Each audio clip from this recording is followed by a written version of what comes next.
बिस्मिल्लाहिर्रहमानिर्रहीम। अस्सलाम वालेकुम व्यूवर्स। वेट क्लब साइंस एकेडमी की आज की वीडियो में फर्स्ट ईयर की बायोलॉजी का टॉपिक डिस्कस करेंगे, that is biological molecule and introduction to biochemistry. और लेक्चर शुरू करने से पहले आपके साथ थोड़ी इन्फॉर्मेशन शेयर कर लें कि अगर आप हमारी एकेडमी से ऑनलाइन ट्यूशन लेना चाहते हैं तो आप हमसे इन ईमेल एड्रेस पे कांटेक्ट कर सकते हैं। चलें जी, लेक्चर शुरू करते हैं। Biological molecules and introduction to biochemistry. सबसे पहले बायोकेमिस्ट्री की डेफिनेशन पे गौर कर लें। Biochemistry is a branch of biology which deal with the study of chemical components and the chemical process in living organism. यहाँ तक जो है वो बायोकेमिस्ट्री की डेफिनेशन हो गई।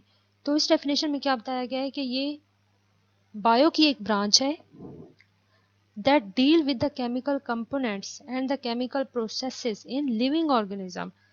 यानी अगर वैसे हम केमिस्ट्री को देखें तो केमिस्ट्री यही चीज़ है ना कि केमिकल्स के साथ डील करती है या केमिकल प्रोसेसेस के साथ। लेकिन केमिकल्स और केमिकल प्रोसेसेस अगर लिविंग ऑर्गेनिज्म से रिलेटेड हैं तो उनकी स्टडी को हम बायोकेमिस्ट्री कहेंगे। वो सिंपल केमिस्ट्री नहीं होगी बल्कि उसे हम क्या कहेंगे, बायोकेमिस्ट्री। और हमारी बॉडी के जो मुख्तलिफ़ तरह के स्ट्रक्चर्स हैं या मुख्तलिफ़ तरह के जो फंक्शन हो रहे हैं हमारी बॉडी के अंदर, इवन मसल कॉन्ट्रैक्शन आप देख लें, हम अपने लिम्स को, फोर लिम्स को, हाइंड लिम्स को हम मूव कर सकते हैं, हम बोल सकते हैं। तो इस दौरान हमारे हमारे मसल्स की मूवमेंट होती है, हमारी हार्ट बीट हो रही है, कॉन्टीन्यूसली हो रही है।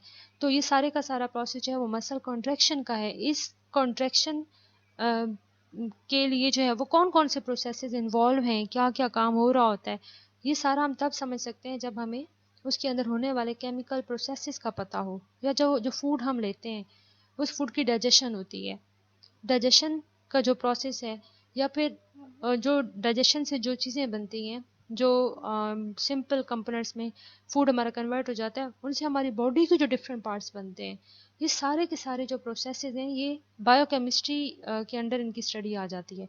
तो जब तक हम इन बेसिक बायोकेमिकल प्रोसेसेस को नहीं समझेंगे, हमें किसी भी सिस्टम की ना तो अनाटॉमी का पता चलेगा, ना ही हम उसकी फिजियोलॉजी तक पहुंच सकेंगे। इसमें जैसे डिफरेंट प्रोसेसेस की एग्जांपल दी गई हैं। फॉर एग्जांपल फोटोसिंथेसिस, ये प्लांट्स के अंदर होती है जिसमें फूड प्रिपेयर करते हैं प्लांट अपना। तो ये भी एक पूरा का पूरा केमिकल रिएक्शंस की एक सीरीज है। तो हमें इसकी समझ होगी तो हमें पता चलेगा कि लाइट कहाँ यूज़ होती है, वाटर कहाँ यूज़ होता है, ऑक्सीजन कैसे प्रोड्यूस होती है। सिमिलरली रेस्पायरेशन का प्रोसेस, डाइजेशन, मसल कॉन्ट्रैक्शन, ये जितनी भी चीज़ें हैं हम इनको बायोकेमिकल टर्म्स से एक्सप्लेन कर सकते हैं। ये तब हम एक्सप्लेन कर सकेंगे जब हमें बायोकेमिस्ट्री की सही से समझ हो।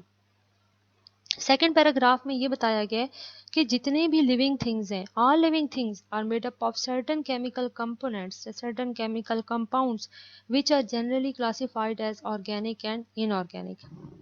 ऑल लिविंग थिंग्स, बैक्टीरिया से लेकर किसी भी आप कॉम्प्लेक्स एनिमल का नाम ले लें, या जितने भी ऑर्गेनिज्म हैं, चाहे वो प्लांट हैं, चाहे फंगस है, एल्जी है, इसके अलावा जो है वो यूनिसेलुलर प्रोटोक्टिस्टा में आ जाएं, एनिमिलिया, जो कुछ भी हैं, जितने तमाम लिविंग थिंग्स के अंदर आ जाते हैं।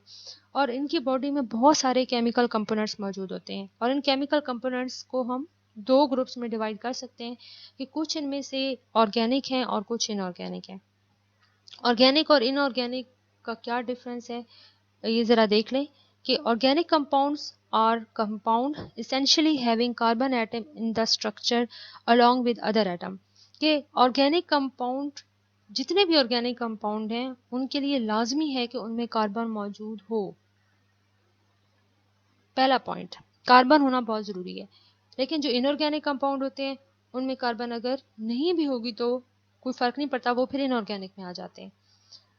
और इसके अलावा जो जितने भी ऑर्गेनिक कंपाउंड हैं इनमें ज़्यादातर जो बॉन्डिंग है वो कोवलेंट बॉन्डिंग होती है, और जो इनऑर्गेनिक है उनमें आयोनिक बॉन्डिंग भी हो सकती है कोवलेंट बॉन्डिंग के साथ साथ।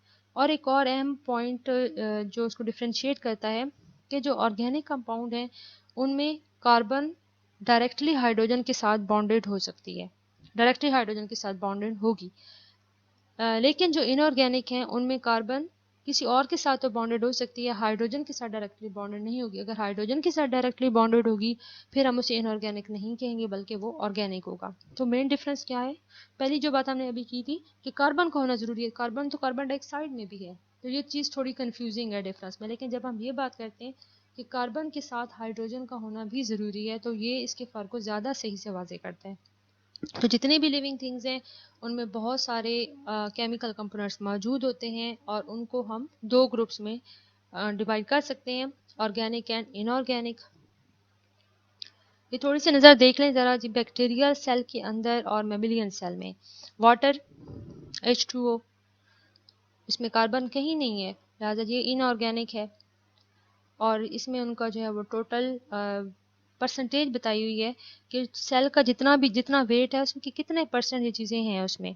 वाटर 70% है दोनों में, प्रोटीन 15-18%, कार्बोहाइड्रेट का बताया गया है, लिपिड का बताया गया है, डीएनए का ज़्यादा डिफरेंस है दोनों में। डीएनए 1% है of the whole cell volume in bacterial cell and 0.25% of whole cell volume in mammalian cell। तो ये डिफरेंस इतना ज़्यादा इनके सेल के साइज़ की वजह से भी है। इसके अलावा आरएनए, अदर ऑर्गेनिक मालिक्यूल्स, यहाँ से लेकर protein, carbohydrate, lipid, DNA, RNA, ये तमाम जो चीज़ें हैं ये ऑर्गेनिक में आ जाती हैं। और इनऑर्गेनिक के अंदर आयंस मौजूद हैं, sodium, potassium, calcium, magnesium, chloride and sulphate ion. तो ये दोनों के अंदर इनका लेवल इक्वल है। इसमें आप देख सकते हैं कि ये कार्बोहाइड्रेट अभी जो हमने पीछे पढ़ा है, ये डीएनए, और इसके अलावा ये प्रोटीन का बेसिक यूनिट है अमाइनो एसिड, फैटी एसिड, इन सब के अंदर जो है वो कार्बन के साथ हाइड्रोजन मौजूद होगी, लिहाजा ये ऑर्गेनिक कंपाउंड है। अब इसके बाद आगे हम ये चलते हैं कि हमें ये पता चल गया कि जी हमारे अंदर बहुत सारे कंपोनेंट्स मौजूद होते हैं, बहुत सारे केमिकल कंपाउंड्स मौजूद हैं और वो दो तरह के हो सकते हैं, ऑर्गेनिक या इनऑर्गेनिक। अब जितने भी लिविंग ऑर्गेनिज्म हैं वो ख़ास किस्म के एनवायरनमेंट के अंदर रहते हैं। अब उस एनवायरनमेंट में उन्होंने सर्वाइव भी करना है, तो उनका सर्वाइवल तब पॉसिबल होगा कि जब वो एनवायरनमेंट से कुछ चीज़ें ले सकें, अपने अंदर ले सकें, और फिर उससे जो है वो अपनी ज़रूरत की चीज़ें वो प्रिपेयर कर सकें। अब ज़रा गौर कर लें प्लांट्स पे। प्लांट किसी भी एनवायरनमेंट में रहते हैं, जैसे हम कहें कि जी जो टेरेस्ट्रियल प्लांट्स हैं जो खुश्की पे रहते हैं पौधे, तो उनका उनका मेन क्या काम है? फोटोसिंथेसिस का। They have to prepare carbohydrates for their own use and for other animals. उन्होंने कार्बोहाइड्रेट प्रिपेयर करना है। अब कार्बोहाइड्रेट प्रिपेयर करने के लिए they need water, they need carbon dioxide and they need light. ये सारी चीज़ें उन्होंने अपने एनवायरनमेंट से लेनी है। अगर उनके अंदर ये एबिलिटी ना हो कि वो जो है वो पानी ले सके एनवायरनमेंट से, उनके अंदर कैसे एबिलिटी आई? Because they have roots. Roots का प्रॉपर स्ट्रक्चर है जिसकी वजह से वो पानी ले सकते हैं। अगर उनके अंदर ये प्रोसेस ना हो, वो वाटर ना ले सकें, तो दे कांट सर्वाइव। सिमिलरली अगर वो कार्बन डाइऑक्साइड एनवायरनमेंट से ना ले सकें, कार्बन डाइऑक्साइड वो कैसे लेते हैं? Through the stomata. अगर उनके उसका स्ट्रक्चर इस तरह से होता, स्टोमेटा ना होते, वो कार्बन डाइऑक्साइड ना ले सकते, then surely they can not survive. क्योंकि फिर एक कंपोनेंट तो मिसिंग हो गया ना, बेशक वो वाटर लेते रहे, कार्बन डाइऑक्साइड नहीं है तो वो काम नहीं चलेगा। सिमिलरली अगर आप किसी प्लांट को डार्क में रखते हैं, उनको लाइट ना मिले, तो भी वो सर्वाइव नहीं कर सकते। लिहाजा जितने भी लिविंग ऑर्गेनिज्म हैं उनको अपने एनवायरनमेंट के अंदर सर्वाइव करने के लिए बहुत सारे जो एनवायरनमेंट के अंदर कंपोनेंट्स हैं उनको अपनी बॉडी के अंदर लेके जाना पड़ता है और फिर उनसे वो अपनी ज़रूरत की चीज़ें प्रिपेयर करते हैं। ये प्लांट के एग्जांपल से आई थिंक ये कॉन्सेप्ट आपको बहुत अच्छी तरह समझ आ गया होगा। और इसमें जी शुरू वाली लाइनों में यही लिखा हुआ है कि cell of every organism are constantly taking in new substances and changing them chemically in various ways, for example building new cellular materials and obtaining energy for their need. अब हम लोग क्या करते हैं? हम फूड खुद प्रिपेयर नहीं करते, हम पौधों का बना बनाया फूड जो है वो हम खाते हैं। जब वो हमारी बॉडी में जाता है तो उसकी डाइजेशन होती है और उसकी डाइजेशन होने के बाद फिर हमारी बॉडी को जिस चीज़ की ज़रूरत होती है उसको उसमें कन्वर्ट कर दिया जाता है। अगर हमें एनर्जी की ज़रूरत होगी रेस्पायरेशन के प्रोसेस से गुजरेगी वो चीज़ और उसकी ब्रेक डाउन होगी और ब्रेक डाउन से फिर हमें एनर्जी हासिल होगी, एटीपी हमें हासिल होंगे जिससे हम अपनी बॉडी के बहुत सारे फंक्शन परफॉर्म कर सकते हैं। तो ओवरऑल जितने भी प्रोसेस हो रहे होते हैं, चाहे वो बनने के हों, कॉम्प्लेक्स चीज़ों के बनने का प्रोसेस हो या कॉम्प्लेक्स चीज़ों का टूटकर सिंपल कंपोनेंट्स में कन्वर्ट होने का प्रोसेस हो, इन सारी चीज़ों को हम कलेक्टिवली मेटाबॉलिज्म कहेंगे। और वो तमाम प्रोसेसेस जिसमें कॉम्प्लेक्स चीज़ें प्रिपेयर हों सिंपल चीज़ों के मिलने से, उसे हम एनाबॉलिज्म कहेंगे। जिसमें आप देख सकते हैं कि ये छोटे छोटे जो कंपोनेंट्स हैं इनके मिलने से कॉम्प्लेक्स स्ट्रक्चर प्रिपेयर हुआ है, इसको हम एनाबॉलिज्म कहेंगे। और अगर कॉम्प्लेक्स मॉलिक्यूल को, कॉम्प्लेक्स कंपाउंड को अगर तोड़ा जाए और उसे उसके सिंपल यूनिट्स में कन्वर्ट कर दिया जाए तो इस प्रोसेस को हम कैटाबॉलिज्म कहेंगे। वैसे ये दोनों जो टाइप्स हैं, कैटाबॉलिज्म हो चाहे एनाबॉलिज्म हो, ये मेटाबॉलिज्म ही है, उसी की ये दोनों टाइप्स हैं।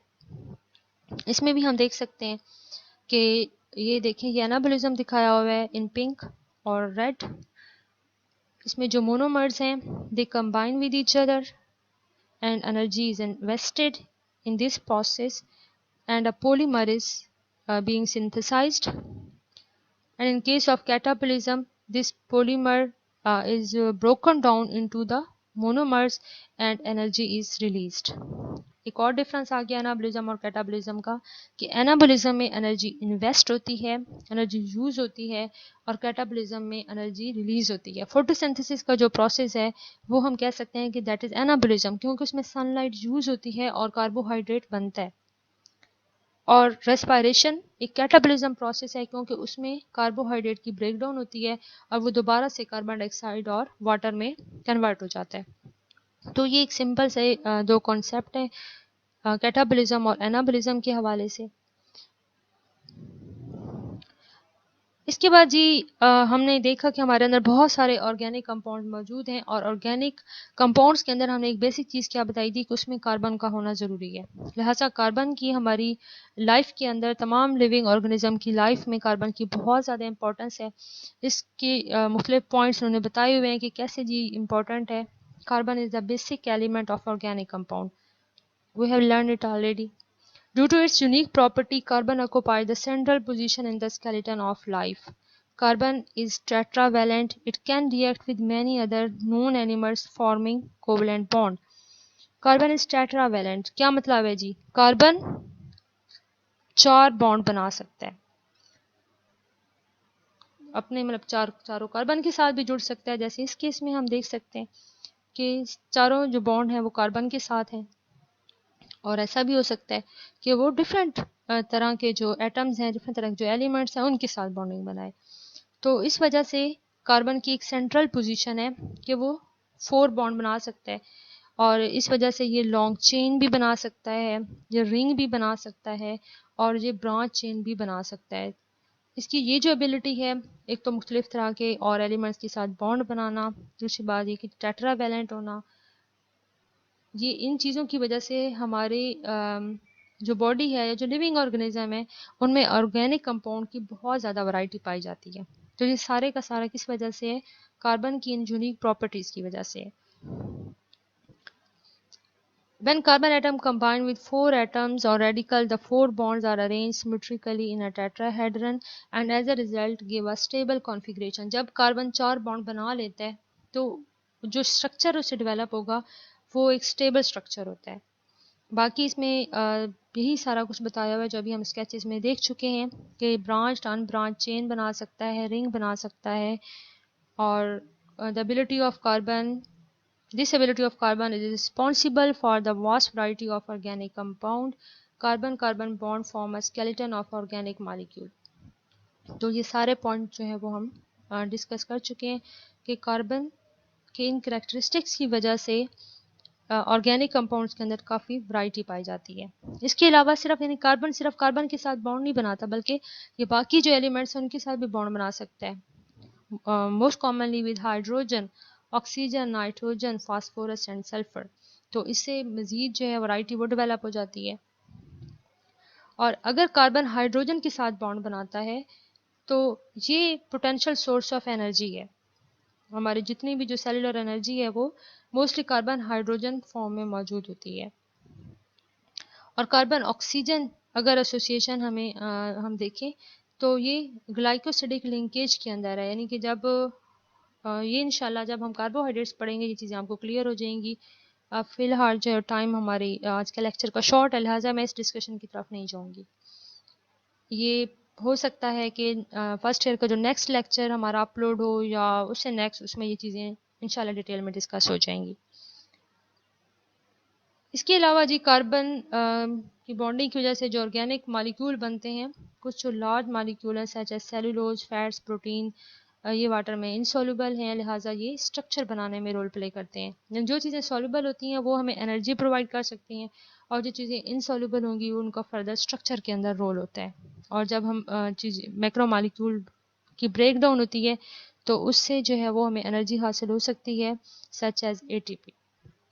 तो ये एक थोड़ा सा ब्रीफ सा जो है वो एक तरह का आप ये समझ लें कि कॉन्सेप्ट दिया गया आपको कि बायोलॉजिकल मॉलिक्यूल्स क्या होते हैं, इनको समझना क्यों ज़रूरी है, बायोकेमिस्ट्री क्या चीज़ है।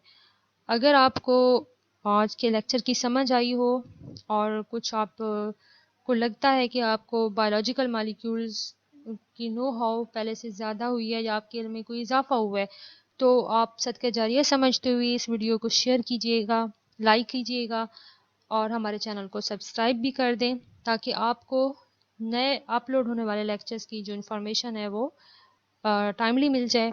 अपना बहुत सारा ख्याल रखिएगा। अल्लाह हाफिज़।